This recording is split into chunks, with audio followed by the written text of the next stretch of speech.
G.R. जाळण्यात आलं. आणखी वेगळं काय सांगायचं? नाही, उद्यापासून राज्य सरकारचं विधिमंडळ अधिवेशनही सुरू होत आहे. या आंदोलनाच्या माध्यमातून तुम्ही सरकारवर दबावही आणू पाहतात की हा अध्यादेश दबाव मागे नाही, घ्या? आम्ही दबाव आणू इच्छित नाही. आम्ही हे स्वीकारतच नाही आहोत. त्याच्यामुळे एखादी गोष्ट ते जर का लादणार असतील तर आम्ही आमच्या वतीने हा विषय संपवलेला आहे.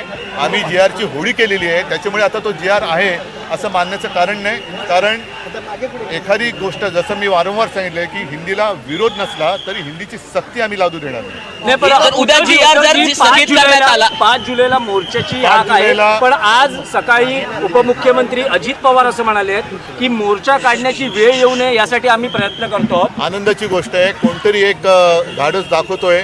सगळेच जण गुलाम झालेले नाही आहेत. त्याच्याबद्दल कौतुक आहे. आणि मोर्चा कशासाठी काढावा लागतो आहे हे त्यांच्या लक्षात आलेलं नाही आहे. मराठीमध्ये, महाराष्ट्रामध्ये मराठीवरती हा जो काही अत्याचार होतो आणि तो सगळ्या भाषेतल्या मुलांना मी असं म्हणेन की सगळ्यांचीच मुलं त्या वयातून मोठी होत असतात.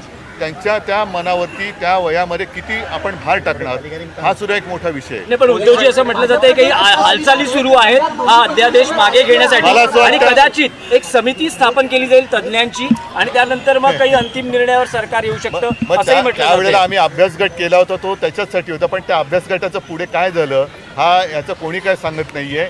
एक देखील बैठक त्याची झाली नाही आणि कोणी अभ्यास न करता हा निर्णय अचानक लादला का गेला, हा कोणी लादला, कोणाचा हा दुराग्रह आहे हे सुद्धा अजित पवार यांनी जाहीर केलं तर बरं होईल.